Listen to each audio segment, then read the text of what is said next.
জাতীয় সংসদ নির্বাচনের মনোনয়নপত্র জমা দেওয়ার শেষ দিন। রিটার্নিং কর্মকর্তার কার্যালয়ে তাই উপচে পড়া ভিড়। উচ্ছ্বাস আর উদ্দীপনায় মনোনয়নপত্র জমা দেন বিভিন্ন রাজনৈতিক দলের পাশাপাশি স্বতন্ত্র প্রার্থীরা। সোমবার সকালেই খুলনা ৫ আসনের রিটার্নিং কর্মকর্তার কার্যালয়ে উপস্থিত হন জামায়াতে ইসলামীর সেক্রেটারি জেনারেল মিয়া গোলাম পরোয়ার। জমা দেন নিজের মনোনয়নপত্র। দেশের আইনশৃঙ্খলা পরিস্থিতি নিয়ে উদ্বেগ জানিয়ে শঙ্কা প্রকাশ করেন জনগণের প্রত্যাশা অনুযায়ী অবাধ, সুষ্ঠু ও গ্রহণযোগ্য নির্বাচন নিয়ে। ওটা জাতি পরিবর্তন চায়। আমাদের জুলাইয়ের গণ অভ্যুত্থানের ছাত্ররাও বলছিল উই ওয়ান্ট জাস্টিস, এবং জনগণের আকাঙ্ক্ষা হচ্ছে উই নিড চেঞ্জ। সেই পরিবর্তনটা কারা আনবে? যারা স্বাধীনতার ৫৪ বছরে দেশ পরিচালনা করেছে, তাদের পক্ষে আর পরিবর্তন আনার কোনো সুযোগ নেই। তারা অলরেডি টেস্টেড এবং ব্যর্থ।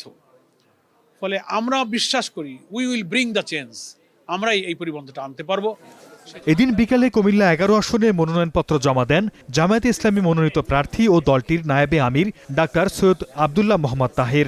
জনগণের ভোটে জয়ী হলে দুর্নীতি, সন্ত্রাস ও অপরাধ দমনে কার্যকর পদক্ষেপ নেয়ার প্রতিশ্রুতি দেন নায়েবে আমির। এদেশের মানুষ আর চাঁদাবাজ, দখলবাজ, দুর্নীতিবাজ এই সকল বাজদেরকে এবার প্রত্যাখ্যান করবে। ৪ কোটি যে যুবক আছে যারা নতুনভাবে ভোটার হয়েছে, তারা এই নির্বাচনে আগামী দিনে বাংলাদেশ এবং সরকার কারা হবে সেটি বহুলাংশে নির্ধারণ করবে। সিরাজগঞ্জ ৪ আসনে মনোনয়নপত্র দাখিল করেছেন বাংলাদেশ জামায়াতে ইসলামীর সহকারী সেক্রেটারি জেনারেল ও দলটির মনোনীত প্রার্থী মাওলানা রফিকুল ইসলাম খান। সুষ্ঠু ও স্বাভাবিক নির্বাচনের জন্য লেভেল প্লেয়িং ফিল্ড নিশ্চিত করার দাবি জানান তিনি। কক্সবাজার ২ আসনে মনোনয়নপত্র দাখিল করেছেন সহকারী secretary general doctor Hamidur Rahman Azad. মাননীয় প্রধান উপদেষ্টা সাহেব উনি বলছেন যে উনি ইতিহাসের সেরা নির্বাচন করবেন, বর্তমান দুনিয়ার সেরা নির্বাচন করবেন। এটা যদি করতে হয় তাহলে অবশ্যই লেভেল প্লেয়িং ফিল্ড তৈরি করতে হবে। এই সরকার এখনো পর্যন্ত লেভেল প্লেয়িং ফিল্ড তৈরি করতে পারে নাই। লেভেল প্লেয়িং ফিল্ড তৈরি যদি না হয় তাহলে ওনাদের প্রত্যাশা, জনগণের প্রত্যাশা পূরণ হবে না।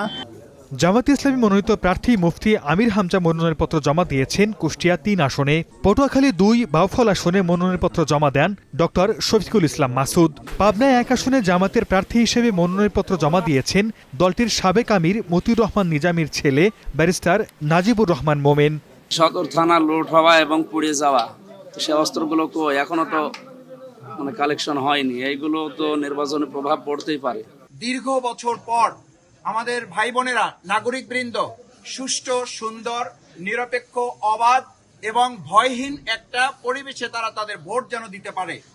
এছাড়া নাটোর ২-এ অধ্যাপক ইউনুস আলী সহ জামায়াতে ইসলামী প্রার্থীরা বিভিন্ন আসনে মনোনয়নপত্র জমা দিয়েছেন। Sardar Mohammad Arif, star news.